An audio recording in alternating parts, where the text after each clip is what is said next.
start off by giving insight in terms of why we're here today. We're here today to give the nation an update on the outcomes of a meeting that was held by the national officials. And we will then obviously share with South Africans the way forward and what the outcomes of that meeting and those engagements were. But before we continue, I need to first introduce the leadership, and I'll start off with our president, President Jacob Gelesegese Zuma. Welcome, Mr. President. And then move on to, on his left, the chairperson, Comrade Nathi Nhleko. To the president's right, we have the deputy chair, Commander Spilwane Mkocho. And then to his right, we have the national organizer, Comrade John Ndlela.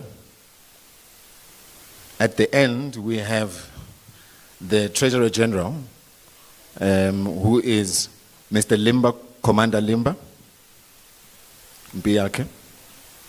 And behind me, we have the head of the presidency, Magasela Mzobe.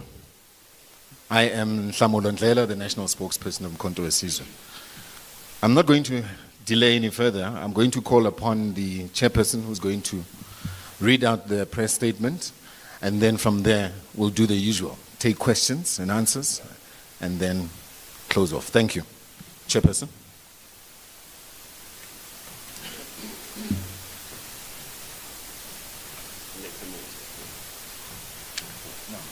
Okay, thanks.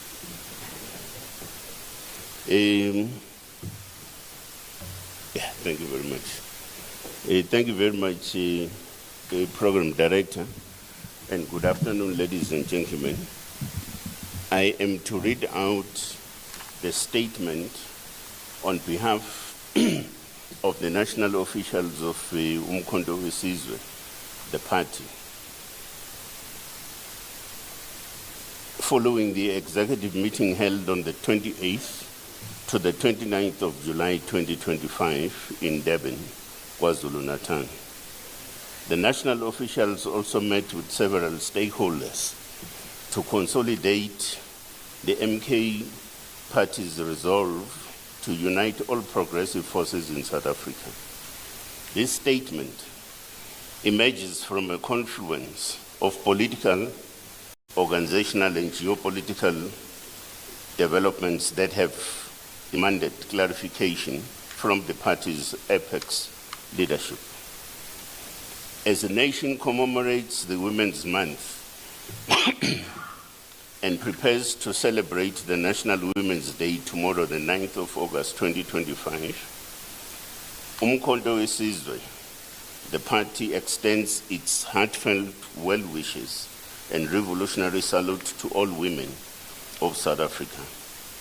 This month serves not only as a reminder of the courageous struggles of women who marched against apartheid injustice in 1956, but as a call to action to the continued fight against patriarchy, inequality, and socio-economic marginalization.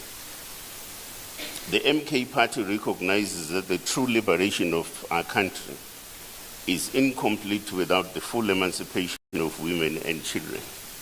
In this regard, the MK Women's League has a historic and urgent duty to lead from the front to conscientize, organize, and mobilize women and society at large towards building a just, equal, and non-sexist South Africa.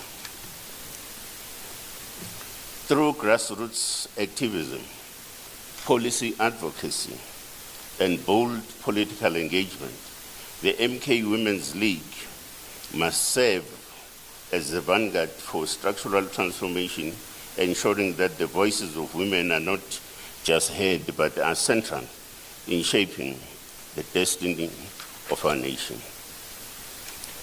We'll now reflect on the key highlights from the meeting of the national officials. The meeting reaffirmed the founding principle of MK, the party, the spear of the nation, as the guardian of African liberation dignity and sovereignty. The MK party recognizes that South Africa's struggle for total liberation is far from over. The chains of colonialism have merely changed form. The land remains stolen, wealth extracted, the masses of our people impoverished.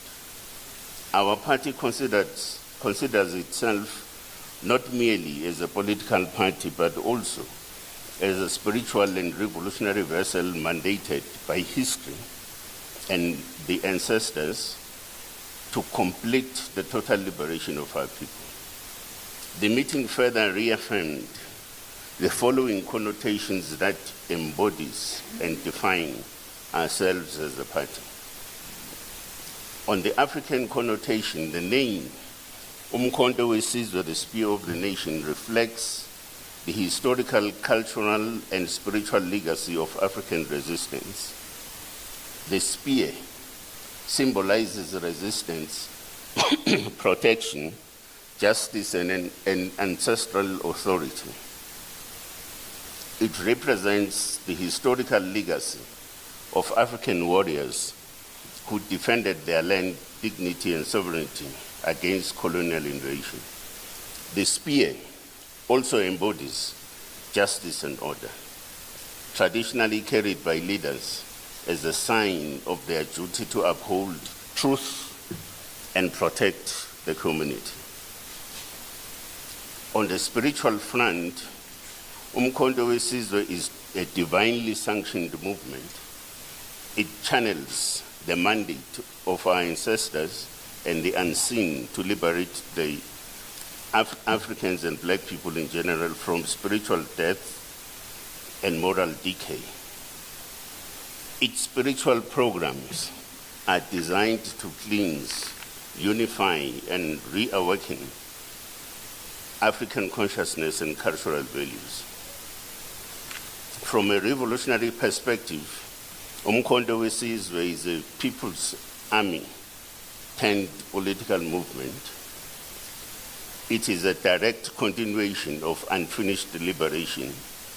It stands for radical transformation, economic justice, land restitution, and dismantling colonial capitalist structures. To the colonizers, to the colonizer and his proxies, Umkhonto weSizwe is a threat to their imperial ambitions and imagined permanency. But yet the party is equally a unifier for all progressive social and political forces in South Africa, not because of lawlessness, but because of the party's capacity to unseat white monopoly capital and neoliberalism in this country and beyond. The meeting also resolved on the program of action: 1, to mobilize all its structures and fraternal partners to prepare for a decisive victory, electoral victory, in the 2026 local government elections. 2, strengthen revolutionary consciousness within its ranks through dedicated political education sessions across the party value chain. Thirdly, improve accountability across the party by enforcing sound reporting and performance systems. Fourthly, stabilize and grow our resource base through mobilization of resources within and beyond the party machinery. Fifthly, we are to deepen organizational coordination and unity. The last point, the need to institute an iterative and continuous upstream and downstream strategic planning process within and between each leadership segment in the party. On the Government of National Unity, we would like to highlight the following failures of the so-called Government of National Unity. The first point is on the economic malaise and unemployment, a gateway to social death. South Africa's economy remains trapped in a spiral of stagnation, marked by alarmingly high levels of unemployment and standard growth. In the first quarter of 2025, the official unemployment rate soared to a devastating 32.9%, while youth unemployment, our future, remains entrenched at an unconscionable 46.1%. These are not mere statistics. They are the lived reality of millions who wake up each day to hunger, disillusionment, and despair. Despite grand promises, the government of national unity has failed to offer a coherent or effective jobs plan. The economy limps along with a meager GDP growth of just 0.6% in 2024 and a decade-long average of only 0.7% per annum. This is a death sentence for any meaningful economic transformation. Instead of ushering in industrialization, localization, or a jobs revolution, the GNU has normalized economic stagnation and deepened the wounds of structural unemployment, making poverty a permanent feature of South African life. On the cost of living, a hidden taxation by another name, as the cost of living skyrockets, the GNU continues to show its contempt for the poor. Their initial proposal to raise VAT to 17% was a brazen act of class warfare, one that would have placed unbearable strain on the working class and impoverished households already battling under inflation and food insecurity. Only after intense and widespread public backlash did the government backtrack, but not before revealing its true intentions. The temporary retraction of the VAT increase left a 75 billion rands gaping hole in the fiscus, which now threatens essential public services. The GNU's failure to plan or cushion this blow is emblematic of a government more focused on appeasing markets than protecting people. In reality, this retreat does not signal a policy reversal, but rather a delay in applying more regressive fiscal measures. Taxation through stealth paid for by the poorest among us. On corruption, sabotage, and infrastructure decay, under the GNU, the cancer of corruption continues unabated. Far from eradicating state capture, the GNU merely recycles its actors and scripts. Cadre deployment remains a modus operandi, with local municipalities now functioning more like criminal syndicates than centers of service delivery. Basic infrastructure across the country is collapsing. Electricity blackouts remain a brutal reality, disrupting hospitals, schools, and the economy at large. Despite the GNU's legal wrangling with Eskom's energy crisis, there is no tangible improvement in power reliability. The decay is so entrenched that Transnet's rail dysfunction now costs the country 1 billion rands daily, a staggering indictment of state mismanagement and infrastructure sabotage. While the GNU differs and quarrels and arteries of our economic lifeblood are being severed. On international blunders, isolation and job carnage, the MK party notes with deep concern the United States' decision to impose 30% tariffs on South African exports. This measure appears to be a punitive response to South Africa's principled positions on international justice, particularly our unwavering support for the Palestinian cause and our constitutional commitment to economic transformation. We view this action as an unjustified attempt to exert pressure on our sovereign democratic choices. This development must serve as a turning point rather than yielding to external coercion or pursuing failed austerity measures. South Africa should respond by accelerating industrialization, strengthening economic ties within the African continent, and deepening partnerships with the BRICS nations. Our long-term prosperity lies in building an inclusive, resilient economy, one that prioritizes the needs of our people over the preferences of global powers. On poverty, inequality, and education in free fall, the GNU has spectacularly failed to tackle the scourges of poverty and inequality. Arguably, the most damning indictment of its tenure. Today, a staggering 63% of South Africans live below the upper middle income poverty line, with millions trapped in generational deprivation. Income inequality remains among the highest in the world, exacerbated by elite capture and the systemic dismantling of redistributive policies.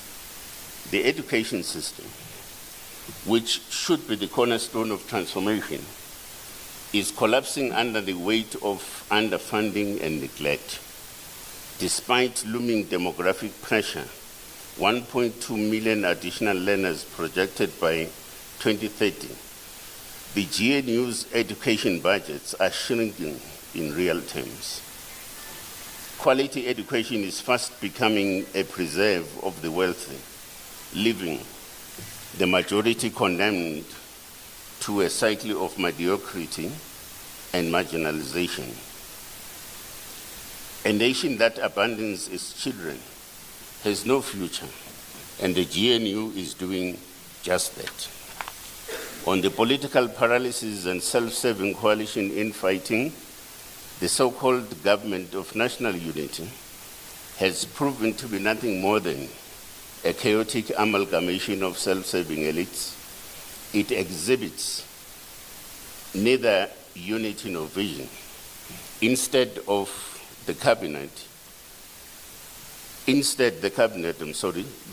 is paralyzed by factionalism and infighting, most notably over the VAT debate, which caused the unprecedented postponement of the national budget announcement. This level of dysfunction is not just an embarrassment, it is a crisis of governance. The MK party has consistently warned that this makeshift coalition, stitched together without principle or purpose, was doomed from the outside. We are now witnessing the fruits of that unholy alliance, deadlock, division, and a government that governs in name only. The GNU is not a solution.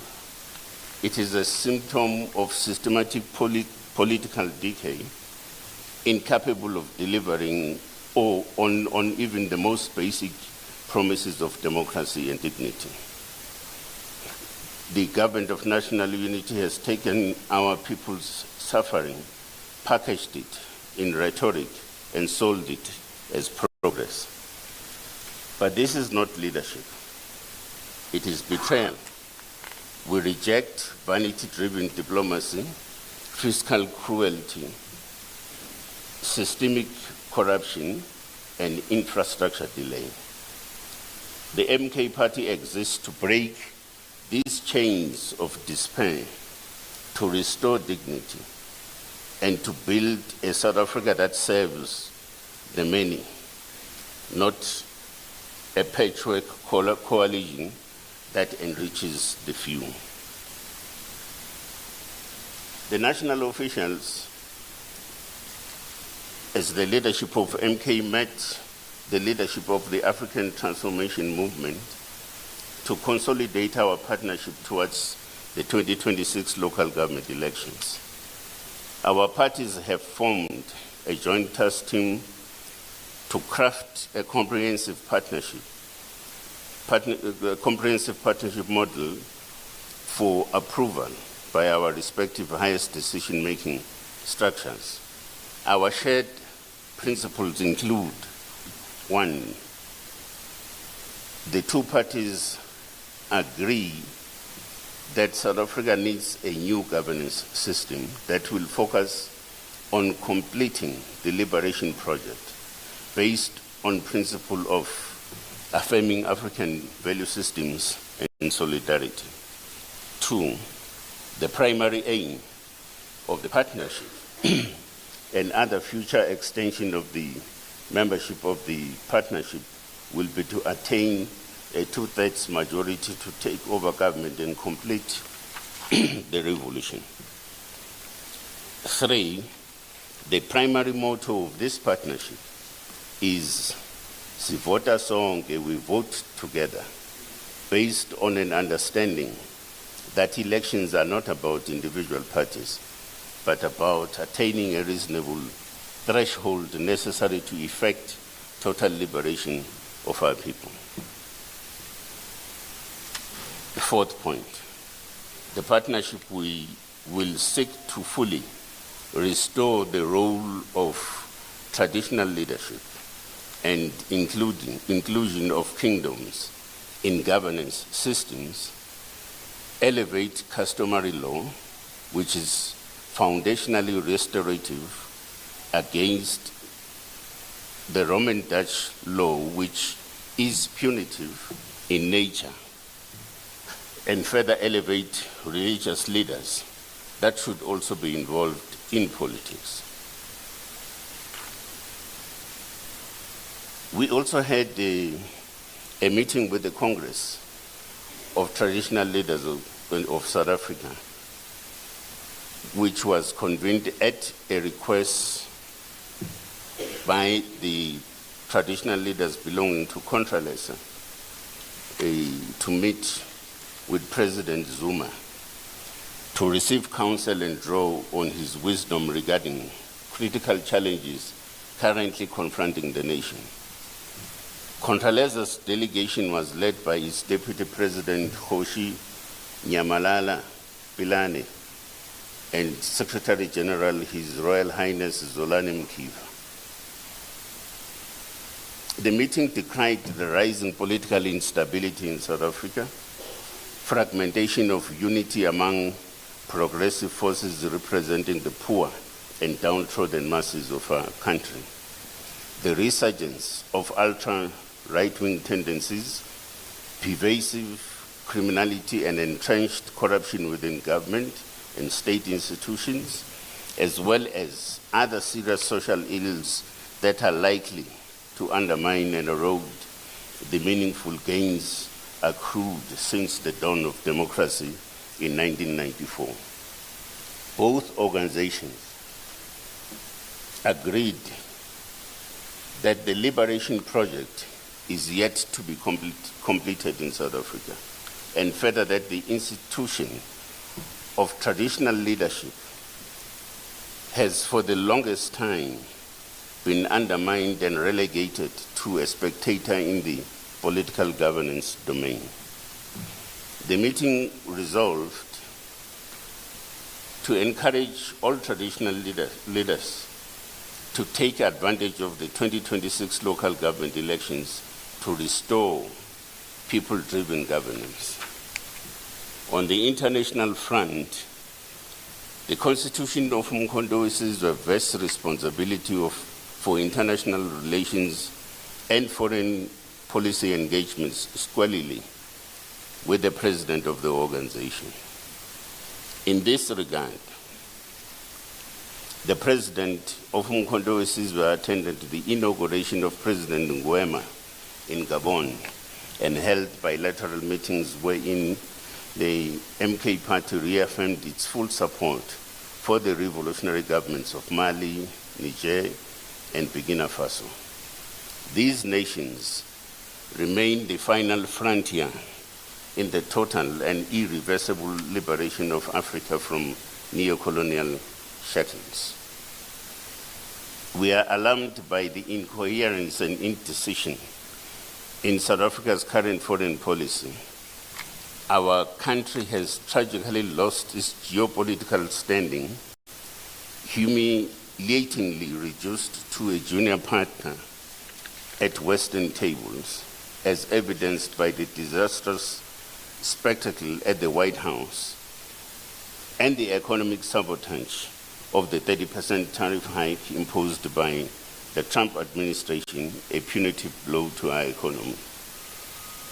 In continuation of international engagements, the President recently visited the Kingdom of Morocco. This visit builds on discussions initiated in 2017 with His Majesty King Mohammed VI with a view of normalizing relations between South Africa and Morocco. Hence, we reaffirm our position that granting the people of the Sahara region a local governance within the sovereignty state of Morocco is a practical proposition to solve this 50-year-old conflict. This Moroccan autonomy proposal is beginning to be the most supported position by other governments in Africa, including the Sahel region countries, which President Zuma will be visiting before the end of the year. During the visit, the President toured the Tanga Mediterranean port, the Africa's best performing port. MK is negotiating internship opportunities for the unemployed South African maritime graduates. The President also held a meeting with the Chief Executive Officer and the Executive of Renault Group, exploring collaboration for unemployed mechanical engineering graduates. Thirdly, we engaged with Mohammed VI Football Academy, aiming to establish partnerships with South African youth football academies to learn from their scientific world-class development modeling. Lastly, we met the Speaker of Parliament and all political parties represented in Morocco, studying their coalition government model, which is stable and effective, unlike the incoherent DA-ANC coalition of disorder in South Africa. A delegation led by our Deputy President and leader in Parliament, Dr. Mandla Sehlophe, will soon return to Morocco to deepen this work and explore traditional leadership governance systems. We make it unequivocally clear our foreign policy must serve the national interest, not narrow party political agendas.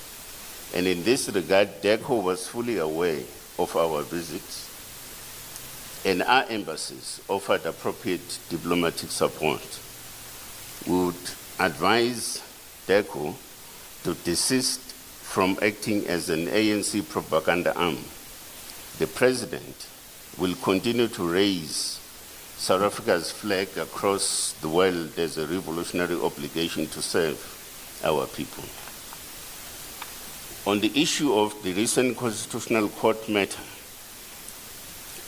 we are of the view that the Constitutional Court has failed our people it has chosen technical evasion over confronting the deep constitutional crisis facing our country. By deferring the matter to the High Court, it delays justice and accountability. This abdication leaves the executive unchecked and the people unprotected. The efforts of and by General Mkhonazi and other brave whistleblowers have been ignored. Nevertheless, we remain undeterred. We have issued a formal letter to Mr. Cyril Ramaphosa demanding answers on why taxpayers fund two police ministers and an illegal commission of inquiry. He is required to respond to 15 critical questions by Friday, the 8th of August 2025, or face further legal and public action. We are also writing to the Chief Justice requesting an urgent release of reasons for the court's decision. We shall pursue all peaceful means to enforce accountability and uphold constitutional order. We now take this opportunity to clarify our position regarding the former Secretary General. The leadership of Umkhonto weSizwe has noted several statements and utterances by the former Secretary General, who was removed from the position recently.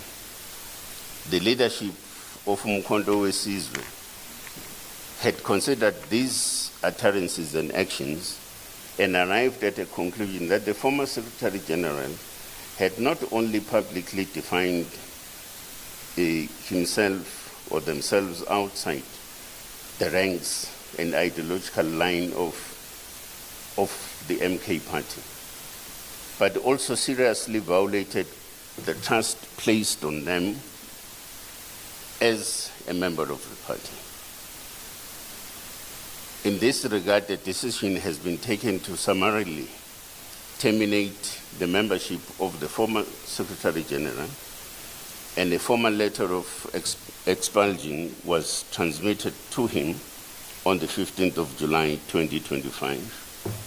Umkhonto weSizwe will not entertain any further exchanges on this particular matter. Lastly, on the MK party's path to power, the Umkhonto weSizwe as a party is a vessel of the final phase of our liberation struggle. We are marching towards power, not just to govern, but to liberate. We are building brick by brick, word by word, village by village, institution by institution. South Africans have increasingly affirmed our stance on the GNU, a Trojan horse of recolonization disguised as unity, funded by white monopoly capital and implemented by a coalition of regressive forces. We say no more.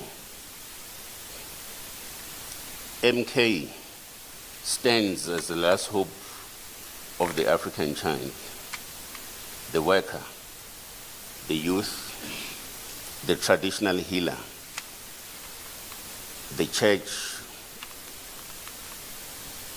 and the forgotten majority. Our eyes are fixed on the 2026 and our hearts are on the people. With your support, we will rise, not as rulers, but as liberators. The spear of the nation has risen once more. Let those who have betrayed the revolution tremble, and let the oppressed rejoice. Thank you very much.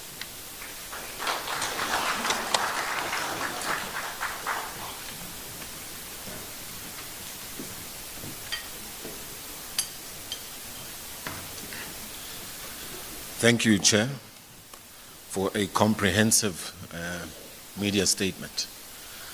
We will now take questions from the media, and we'll do it in a round of 5. So we'll start with 5. At the back, I see a hand. Natasha, 2. Moloko, 3. 4, 5. Okay. We have a roaming mic. Thanks. If you could just please state your name and the channel or publication that you represent. Thanks. Good afternoon. My name is Zolega Kodashe from Newsroom Africa. I wanted to get the MK Party's reaction to the letter that has been sent by President Cyril Ramaphosa over the letter of demand that was sent on Monday. I understand that there was a letter of demand that was sent with a deadline of 10 a.m. today. The President, as I understand, has responded, not acceding to the demands by the MK Party and its leader, and instead says that those details that are sought are readily available and that the MK Party has already concluded that his conduct in relation to Police Minister or Minister Senzo Mchunu, as well as the acting Police Minister, are unconstitutional and unlawful. Did the MK Party see that letter, and can we just get reaction given the fact that the deadline has expired? Thank you. Thanks for that. Second hand.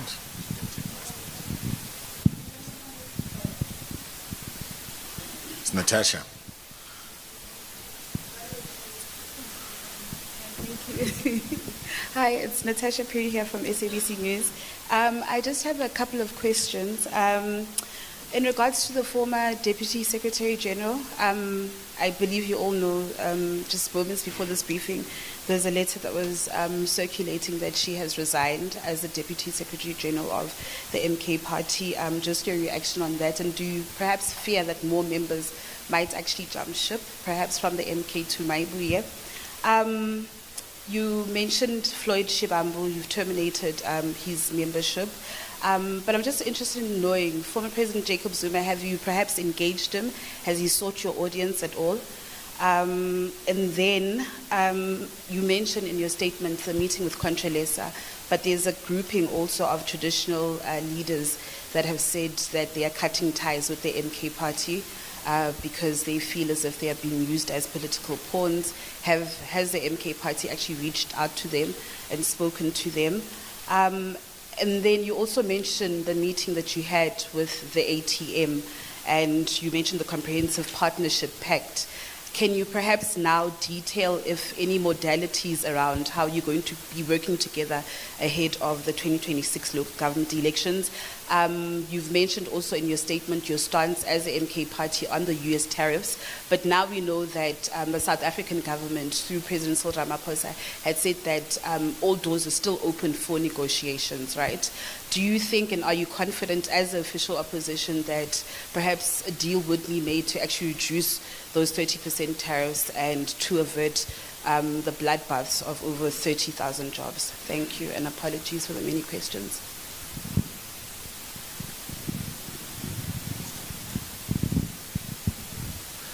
Thank you very much. My name is Moloko Moloto from ENCA. I have several questions, but I will try to be quick.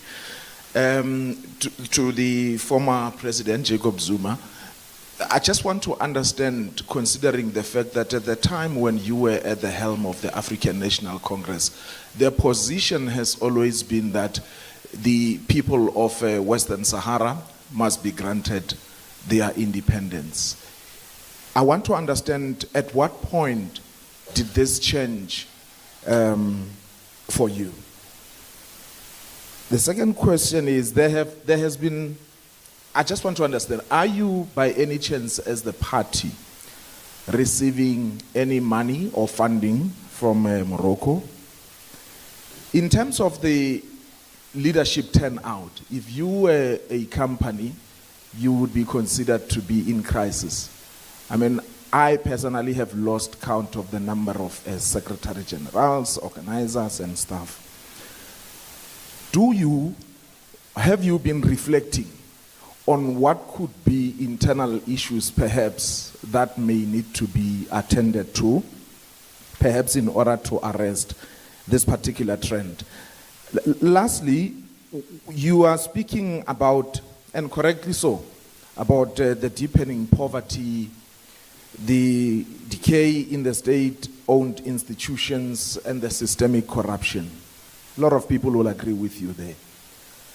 But some of you have been at the pinnacle of government before. These issues, are you saying that in your previous responsibilities or roles, you are taking no accountability whatsoever? Is it your argument that you want us to believe that these issues you are correctly raising started after former President Zuma left office? I'm covered, thank you.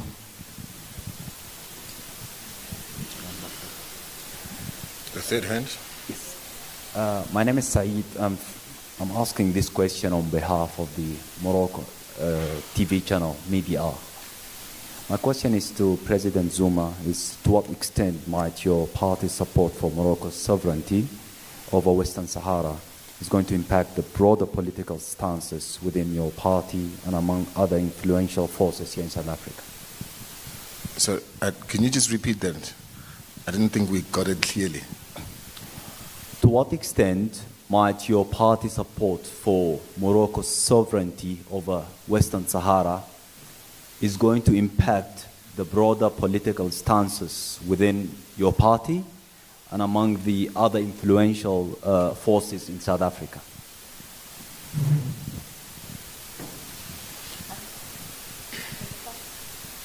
There's one more. Over there.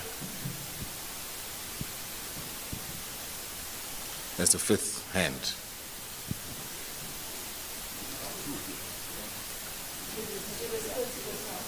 Are you covered? Okay. Thank you.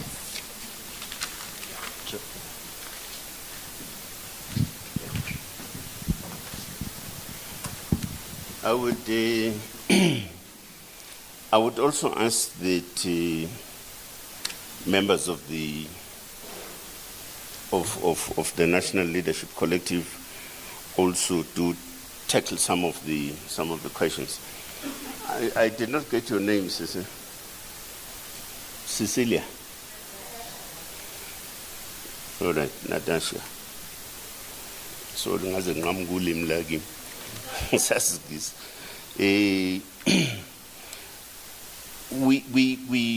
you asked the question about, it's just that I couldn't link it up very well, but you asked the question about the DSG departing. Is true. We have also seen that. We must also take into account that people individually and otherwise they do make choices, their own sort of choices at any given point. So we're okay with that. Towards the end of this session, we will also announce the whole question of how we're dealing with the issue of leadership and leadership reinforcement, so that you'll be better clarified. For an example, so what are we doing with these particular gaps as we have them within the leadership collective and so on. The question of the ATM, I think you also asked the question about the African Transformation Movement, the modalities and everything else. The starting point is that we have this joint working arrangement in the first instance, because they will also go much more into detail about operational issues and technical sort of details informing modalities, for instance, that the two parties would have to adopt in approaching local government elections and any other matter of national interest. As we had indicated, that they will report regularly to the leadership collective of both parties, the African Transformation Movement as well as Umkhonto we Sizwe. Let me also just deal with the area of Ubante Umlodo. Okay. And you seem to think that the question of changes at leadership level represent what crisis? If we were a company, yeah, we're very fortunate that we're not, but also even companies, the responsible one, would not view it that way. It would view it as part of the learning process. We just existed for how many months now? 18 months or something, whatever, I don't know. Now, in that process, there is a lot of learning that we have got to take into account as part of our developmental process, for an example. Now, we hope that with the changes that are going to be made, because maybe free of charge I can volunteer this thing and just tell you, for instance, one of the major weaknesses has been that you attract people to come and perform a duty of public administration, right? Of course, you need public administrators with social consciousness. That's what should inform the question of having a Secretary General into position. Now, we seem to have had problems on that particular front. Now, when I'm talking about public administration, I mean your major focus as a Secretary General is the question of development of standard operating procedures, for an example, and many other regulatory sort of instruments that have got to be put in place, including the whole question of how do you factor in mechanisms that have got to support the work of the organization on an ongoing basis, right? That's the work of a Secretary General. Of course, such a person has got to do that, also informed by a required degree of social consciousness and so on.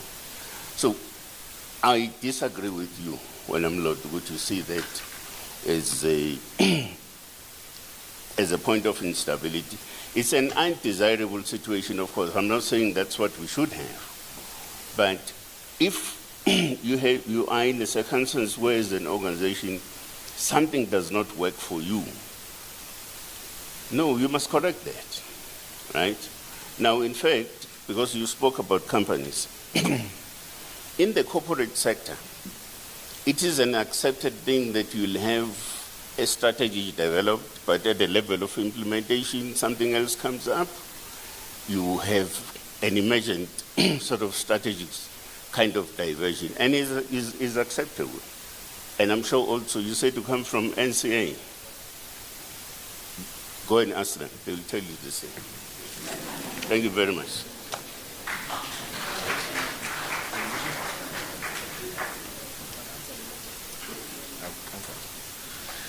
I'm going to call on the head of the presidency to respond on the questions regarding Morocco. The man himself.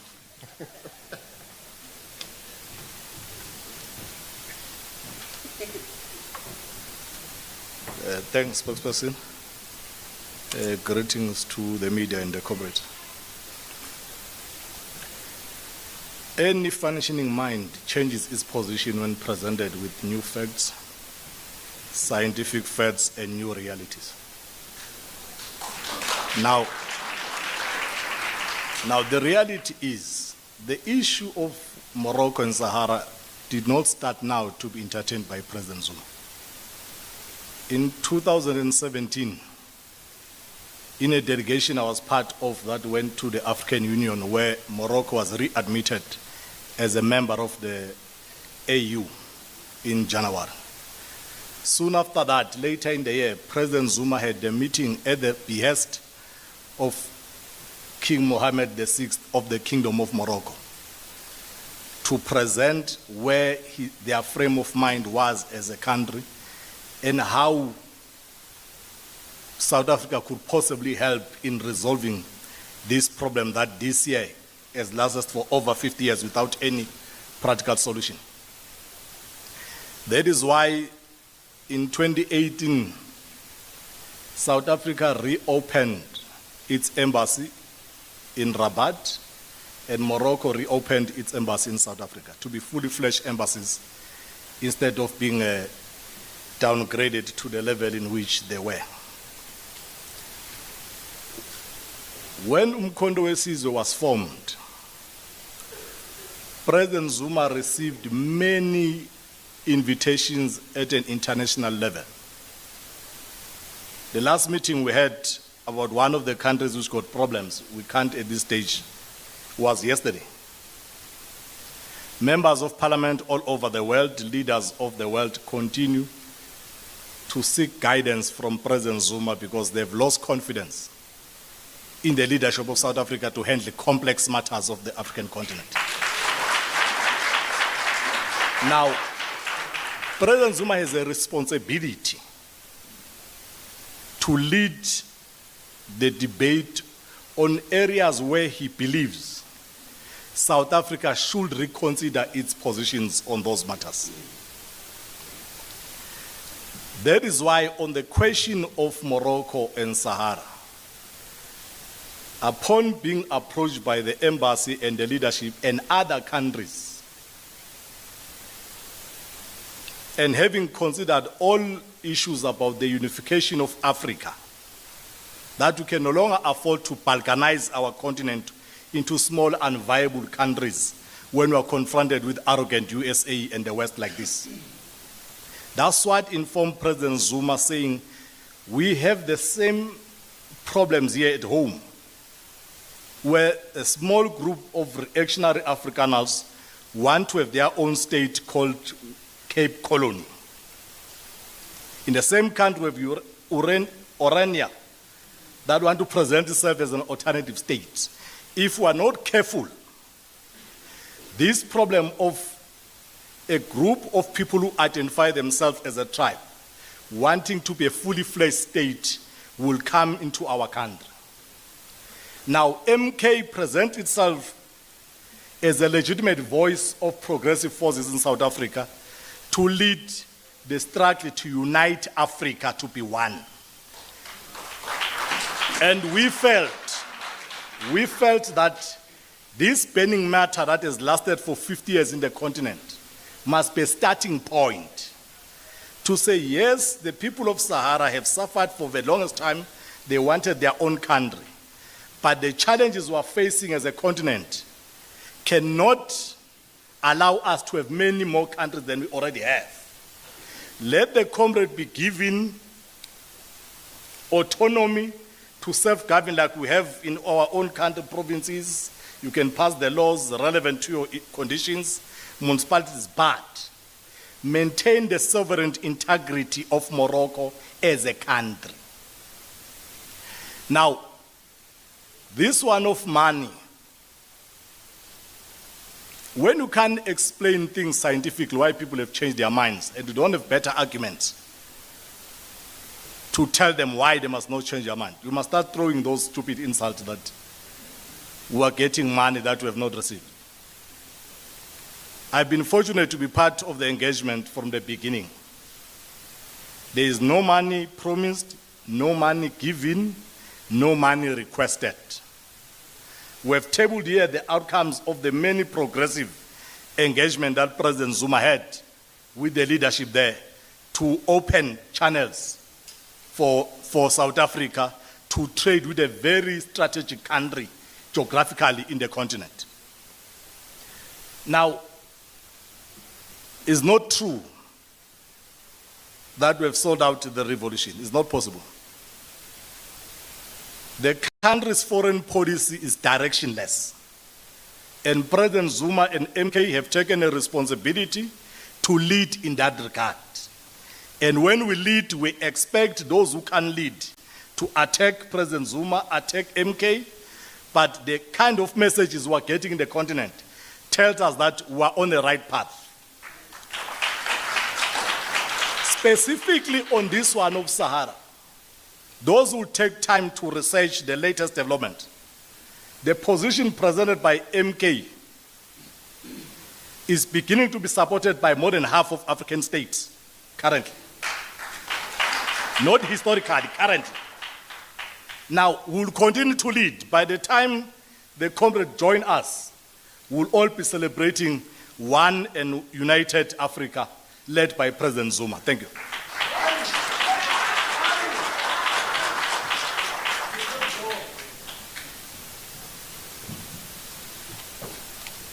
I will take the question on the response from Mr. Ramaphosa. Mr. Ramaphosa responded on time. And I think that's important. It demonstrates that he takes President Zuma seriously and Mkhonto Sizwe very seriously. He responded on time. But sadly, his response, he is running away again from answering the questions. Basic questions that we've raised with him. The questions we raised was, he said he's appointing Professor Kachalia as per Section 91(3)(c) in an acting capacity. There is no such thing in the Constitution that allows a president to appoint someone in acting. There was no such thing. It was a simple question that was asked. We then asked him, at the point at which he then appointed Professor Kachalia, he refers to him as a minister designate. Which one is it? Acting minister, minister designate, or minister? It's confusing. So those are some of the questions that we asked him. But again, we can't expect more from a person who himself is a constitutional delinquent. Because all that he's ever demonstrated to date is constitutional delinquency and nothing else. The way forward, I know, is some of the questions that have been asked. We will obviously take it in consultation with our lawyers and make a determination with the leadership as to what the next steps are. But I think what's important is that it must be stated, Ramaphosa responded on time to our letter. Thanks.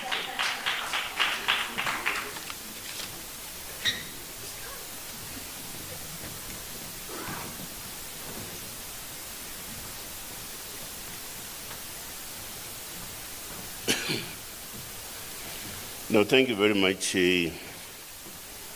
Program Director, ladies and gentlemen. I need to deal with the one last part of the... unless they still want to ask some questions. No, because I needed to deal with the last part regarding the...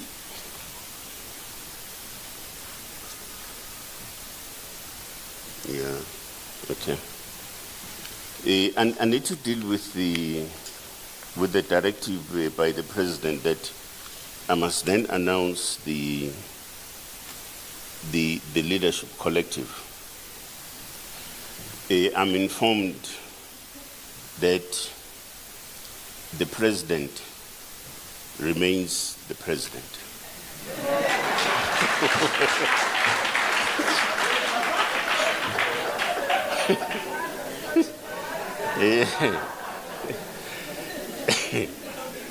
I don't know what the clapping is all about, but I'm starting my announcements, okay? And that the Deputy President, Dr. Hlophe, remains the Deputy President, all right? And that we have had some gaps in the leadership collective. The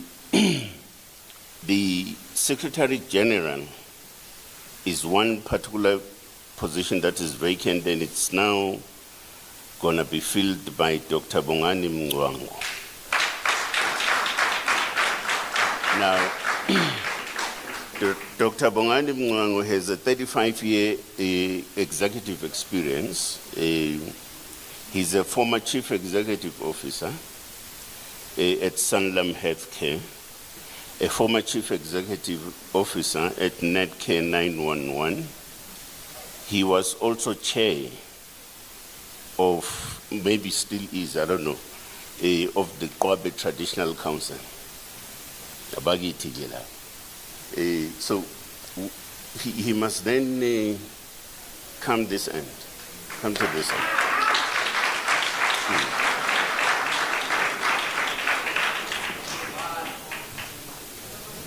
Hello, sir. Thank you, Chair. Sure. Yeah. No. Thank you very much. For the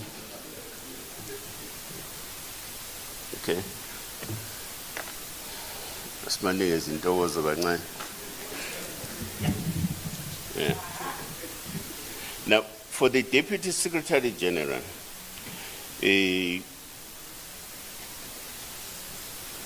she has quite a huge experience in both the public sector and the political management space. Comrade Nomsa Dlamini.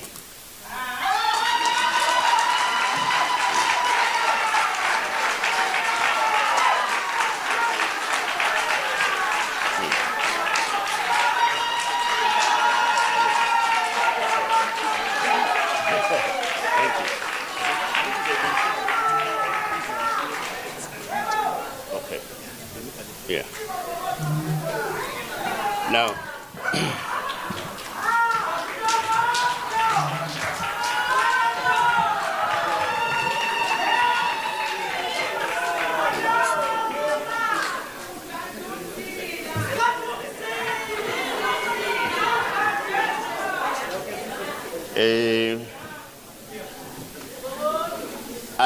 I do appreciate why there is a Lentlawo Mekon. You know, she's going to make a contribution in improving the public face of this table. Okay. Yeah, we're exactly with beauty. That's it. Now, one other change, comrades, that's being effected is that the current national organizer is moved over to a portfolio to manage and coordinate policy coordination, Comrade John Lela.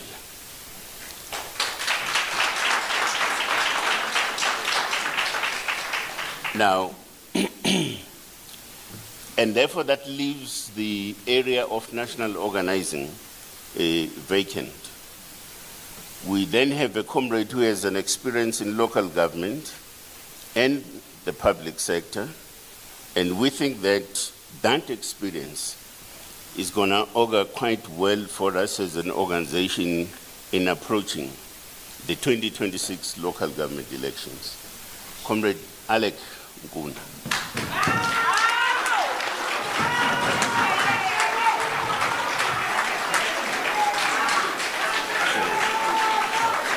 Welcome. Thank you very much.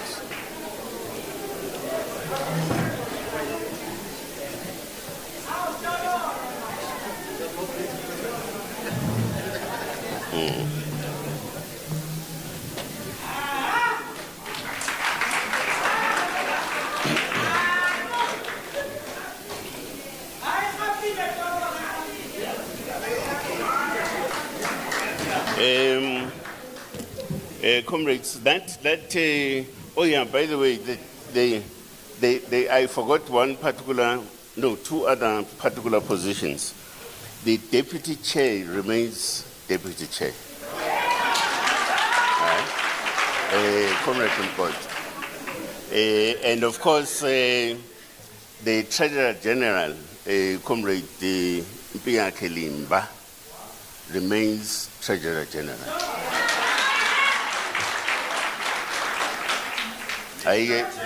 I'm still going to ask the President about the national chair. I'm still going to ask him about that. But having said that, comrades, we expect the leadership collective to assist in developing and institutionalizing the organization. And that the major part of work is around policy development, which is the area that Comrade Lela is going to take charge of. But also critically, the organization must know how it works and how it has got to work. And it is only through technical sort of interventions, as I said, your procedures, your systems, your this, that, and so on. And that's the central focus of the SGO. And that all of us, as part of the leadership collective, we are not the equivalent of the president. We are there to reinforce and bolster the public image of Umkhonto weSizwe, and that image rests with the president of the party. And that's why he deals with so many things, including the issue of international relations, and so it goes. So I thought, let me just say that it's only the president that can confirm my situation. Thank you very much.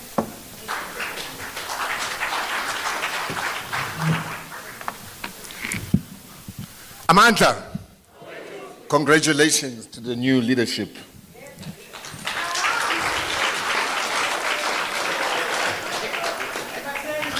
I'm sure you are wanting to ask questions again now.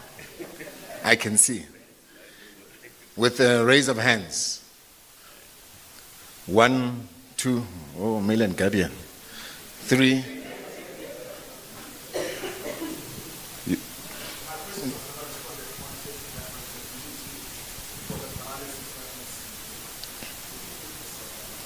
Oh, your question on paralysis. Paralysis analysis is the problem. You're the third? Okay. The first question. Is there someone in the back? The fourth one. Thank you. I'm Hawelo Magolego from UFM. Firstly, your reaction to what is going on with the national dialogue. I think you would have noted that some foundations have pulled out because they are not happy with how it's being conducted, the preparations thereof, to be specific. And also your detailed response to what is happening with that Russian vessel that is stuck in Cape Town. Apparently, the personnel there does not have passports, therefore they were not allowed to disembark. Just the MK comment on that. And also a response rather, to a series of allegations that have been made by your former Secretary General, Floyd Shivambu. He could be making another allegation as we speak. But most importantly, the one that money just gets taken from MKP accounts monthly and nothing is being done, that he is the one that tried to sound alarm and was probably ejected from the party for that reason. Finally, and apologies for asking so many questions, just give your own reflection of yourself, because there seems to be a sentiment that as an official opposition, MK has given a rather poor account of itself, particularly in Parliament. We've seen a recent blunder where the caucus did not understand what it was voting for. Any other issue that you have had to handle in Parliament, as to how have you done so far in your own assessment? No, thank you very much. My name is Lunga, and I'm from the Mail and Guardian. Spokesperson, I think this one will involve yourself. Maybe you will help me assist in answering this. I just want to find out if the leadership did discuss, because from what I was told by some sources is that there should have been a discussion in regarding your behavior and Ms. Duduzile Sambula Zuma in the national officials meeting on how they go forward. And just maybe to ask on the chair to say, has there been any disciplinary hearing against the two names that I've mentioned here? Thank you very much.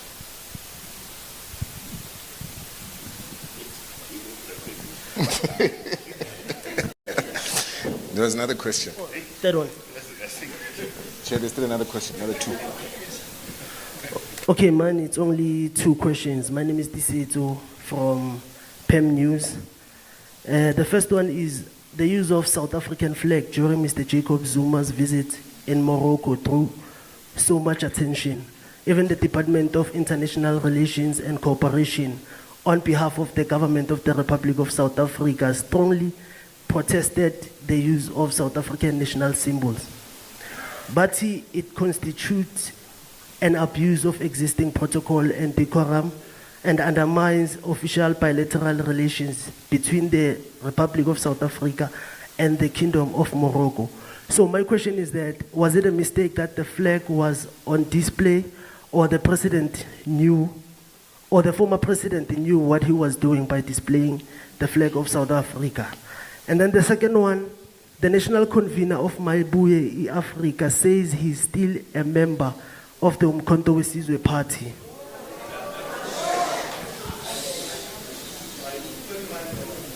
So, I believe if it was just an ordinary member, you could have dealt with the situation rapidly. Is he still a member or not? Oh, okay, no, it's fine.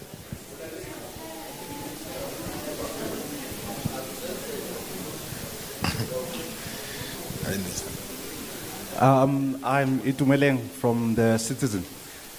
With all due respect, I would like to know why now? I mean, Floyd Shivambu has been making all sorts of statements, and the situation has been tense for some time. Why act now? And on the Morocco issue, it looks like the South African government does not have an issue on MK policy, but the issue is the flag. Will the MKP continue to raise that South African flag, or you think you'll stop? Thank you.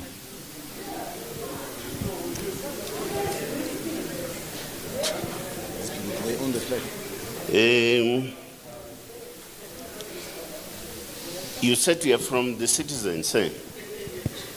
Okay, I'm sorry I can't see you because Bamile na camera, yeah. We ask comrades. No, sorry, you are not comrades. I forgot. The flag belongs to us. Now, I don't know where this story comes from that the flag belongs to government. No, it doesn't. The state is us. Right? So, next time around, when we talk about this bomb, Bunny? My peace. Yeah, but my peace. My bigger. My fisa, sorry, yeah. Okay, no, sorry, won't all them put. When I'm next time you'll find me carrying a flag in my car. Are you going to have a problem with that? Dispute that and say, why am I having my country's flag in my car? We're born a little now. Yeah, that's for my line, it's right. Now, there's a question from, I can't remember who it was, about the money being stolen or siphoned. Was it Melian Guardian? But the question is this. The meeting of national officials sits every second week. So what does it tell you? It tells you that we sit 2 times a month. I think that's what it says. Then you have a chief executive officer in the form of somebody that we call a secretary general. Sits for months in the position and does not report to this collective, this leadership, to then say, hey, there is money that is disappearing every month to the tune of about, I think he branded something like 7 million a month, right? Now, and this is exactly, it is at the center of leadership responsibility and administrative responsibility, this point that I'm raising, right? Okay, suppose we were too ugly for him to report this thing, this stealing, right? And maybe intimidating or something. So why not report a crime with the police? Because this is stealing. We're talking about stealing here, right? So how come we are not reporting this theft with law enforcement agencies to then say there is money that is being stolen by somebody in MK, and so on and so it goes, and you're not doing that. Now, anybody, including our new SG here, once you're a Secretary General, you also bear something called the fiducial responsibility, which means, amongst other things, all these other matters of financial management, they also are within your purview, and you need to report on a regular basis on them, right? You carry policy responsibility when it comes to that. So for me, and I think for us actually, it's quite strange that this thing gets said after some months. It must have been taking place or something, but it's not reported to us, it's not reported and registered with the police. So something is wrong at that particular level. But also the Treasurer General will also shed some light on this, because we have just, if I'm not mistaken, we've just gone through an audit. We've just gone through an audit, and we're still attending to some few outstanding issues from an auditing point of view. And I keep on asking him, where is the 7 million? TG, Muplo 7 million. And it doesn't come up, right? So how come you have this audit outcome, which is conducted quite elaboratively right across the organization, but it doesn't pick up the stealing? Now, Lama auditors, now,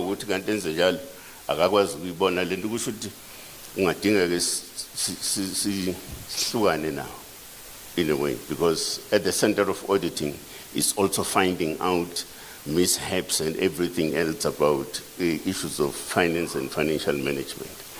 So for me, that's an anomaly, but perhaps I will still be further educated about this thing. Somebody said something about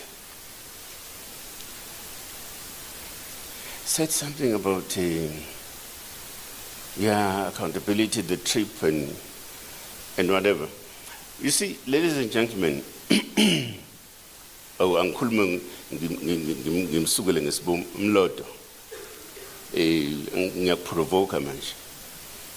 Now, there is no way that your company ENCA will find out that you are in Zambia without the knowledge of your immediate supervisor, your top executive management structure. There's no way. Now, when you talk of accountability, because sometimes the accountability, politics is the manner of doing things and reporting accordingly. So, in this instance, you can't be outside the borders of the country without necessarily declaring that you are indeed there and you are duly sanctioned by the organization, even if you are,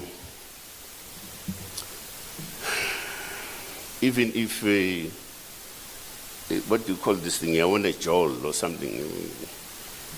We keep healing, even if that is the case, you still have a duty to report to a structure that you belong to, that between this day and that day, I will not be around the country, I'll be outside, right? So, and that's the issue about accountability. Now, you are saying, for those of us that were in government, and for the things that did not work out there at policy level, policy implementation level, and so on, we are not taking accountability. We're not taking accountability about that. We have never said that we are not taking accountability. And part of the reason why we are moving in the manner in which we do is because we have seen things, we have experienced them. So we know what works and what doesn't work, right? So it is just one of those natural cause of action that if you are on a path that you think is working and you discover that, hey, further down the line, this thing is not working, change course. So, so when you can't stand here, when I'm lot, and say, because we're viewing the current policy framework in a different way now than the time when we were there, so it means we're not taking accountability. I think you're probably misreading this thing, the way I see it. But nevertheless, and I'm sure we are now convinced that we are not what you think we are. The question of the NDC, perhaps somebody will, TG, I would ask you to come in also on the question of just the financials as things stand, particularly because now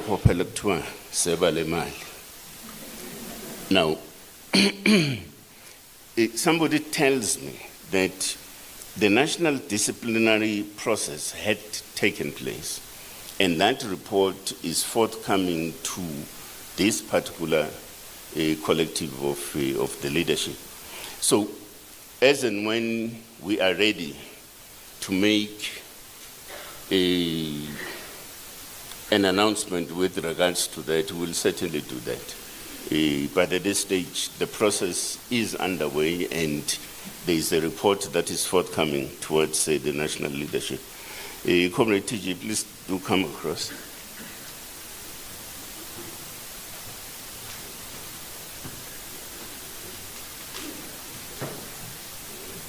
Sanbonan, and greetings. I think the former SG wanted to say he left us with a debt of 28 million. That's the mistake he made.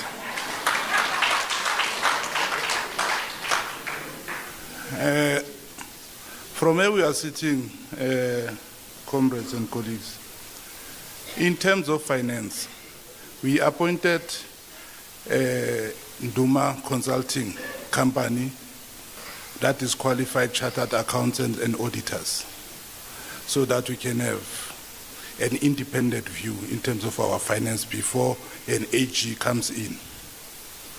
That was done. Indeed, we do have some findings at any other auditing. Remember, the purpose of auditing is for continuous improvement, so that we can have proper system in place, particularly that we are the new party. We do have some findings that is more focused on our bookkeeping than really to say there's any form of corruption. And it needs to be highlighted that I did not actually to respond in such allegations. Chair was forcing me on a daily basis, saying, I don't want to entertain allegations, because the person that is coming with allegation was fully accountable for the Treasurer's office for the past 5 months. Unless where I'm sitting, he did something, he was able to hide it very well. So, from where we are sitting in terms of auditors, we have no any major findings that are there, but we do have areas where they are of concern for improvement for bookkeeping. Thank you.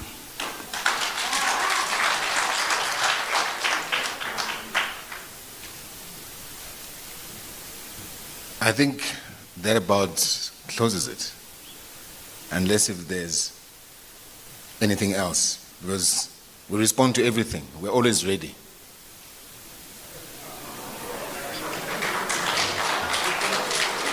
Yeah?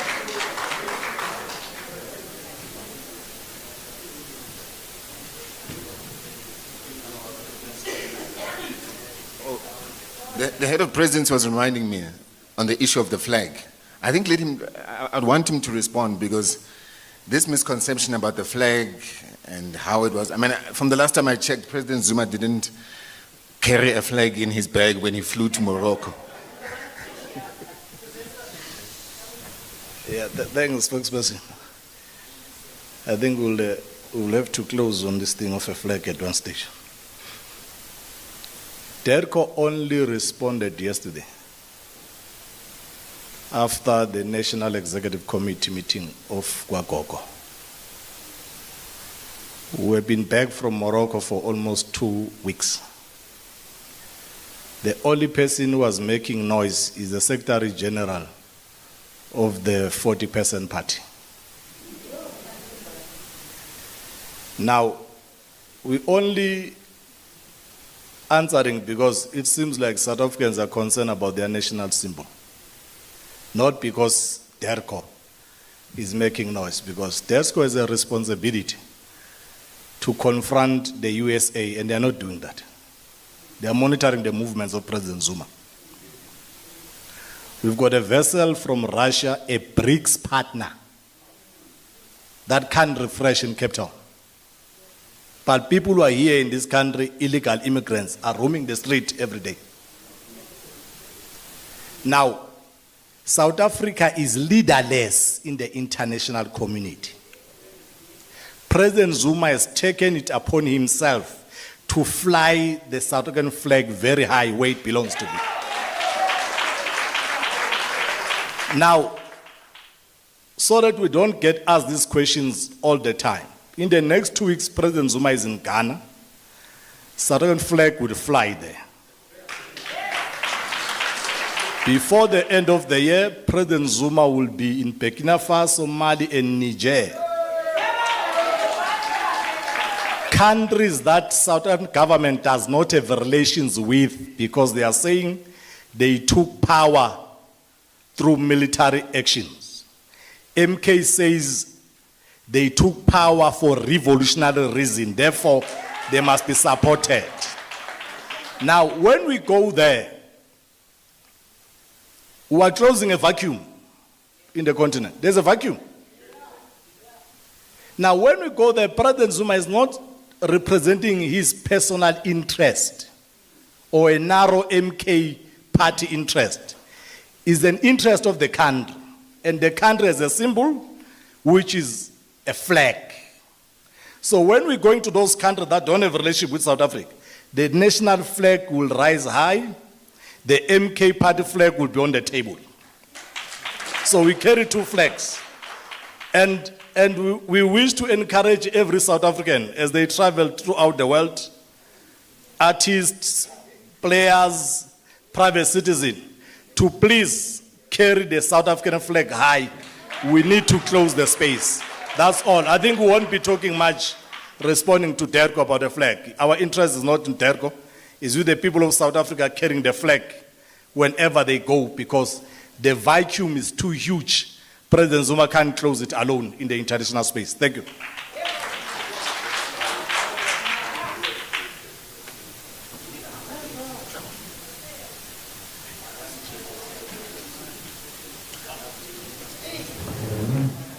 I'm going to call upon President Zuma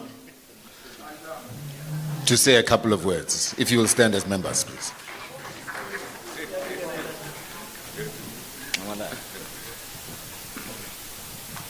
Sanibonani. Thank you. Kuthiwa nginibingelele nje kuphela.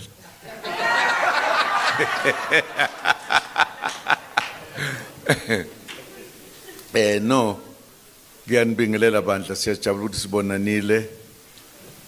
Ngiyajabula ukuthi nibuzile imibuzo yonke nayithola zonke impendulo. Ngimangalile ke mina mangizwa obaba laba nomama kuthiwa benzenjani konje balalela indaba sebeyixoxa. Okay, yeah. Bebuza indaba ye-flag. Kithuke kabi. Ukhona umuntu ongazi South Africa ukuthi i-flag of any country belongs to the citizens of that country. Khona bengayazi loo nto. Nani impela nize niyawubuza nje lo mbuzo serious. Hawu kwahleni bu. Every country has a flag with its color. Every citizen owns that flag. It's not a government. Not a government. Government uthola likhona lapho. Nani impela niyabuza nje. Hawu nangidumaza. Hawu bakwethu. In any way, thank you very much for coming. We thought in our meeting, kufanele sibe nalesikhathi nje ke sithi ukuxoxa. Nanibuze nathi siphendule njalo njalo. Kumnandi ke ukuba nani. Inkinga nje ukuthi sengathi nina ngesinye isikhathi manibuza imibuzo ngiye ngize ngibone hawu ukuthi bahlala la eSouth Africa. Abayiboni ukuthi yashintsha eSouth Africa. Ayishintshi bakwethu. Nithuleleni nini. Nithuleleni ayishintshi. Awusho yini ngashintshi ake ngibuza wena ke manje. Yini ngashintshi? Khuluma. Nange seyifihla. Banda siyabonga. Okwambe ukubonga nje siyabonga ukuthi sibe kanye nani namhlanje. Sophinda sibe kanye nani njalo nje. Nazi kahle ukuthi iSouth Africa iyashintsha.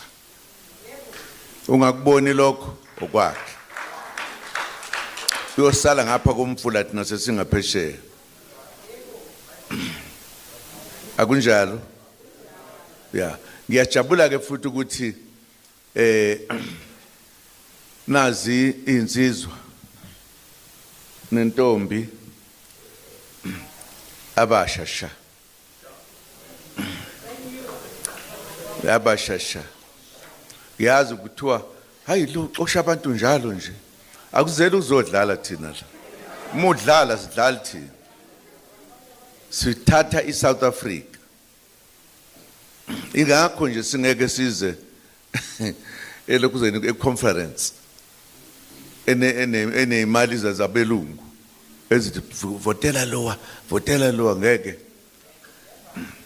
masihlangana uzwa kuthiwa sihlangene manje kobe ngiyana lento kade ngisho kuyobe kuyithi sihlangene sizothi how are we taking our party forward bese silungisa lokho nje uma ungezwe emadlebeni soda awugudlukeke wena asinandaba sikusho futhi lokho futhi nenhlanhla ngoba bangikhuza ngabe sengixosha abantu abaningi ngabe ngakhuzwa lezi labaholi labathi awume kancane solungisa siyabonga ama-comrade ukuthi nibe khona. Thank you very much. Nazi ukuthi we are building a party. We are just 1 year, few months. Just 1 year, few months. We are building it. Amanye ezinye izinto kufanele ngabe senzela senzanga ngamabomu. Futhi sasafuna ukubona ukuthi kunjani. Nazi nje ukuthi yithi laba singeke siyaba abanye abantu. Sohlala sinje. Siyajabula. Ninake bafowethu nodadewethu. Nisho nje ngelinye ilanga ukuthi hawu. Siyajabula ukuthi umkhonto wesizwe wafika bakwethu. What? Engathi wena wesisi. Wena sisi. Ungaba nesibongo. Mkhobo. Wake washelwa ngelinye ilanga.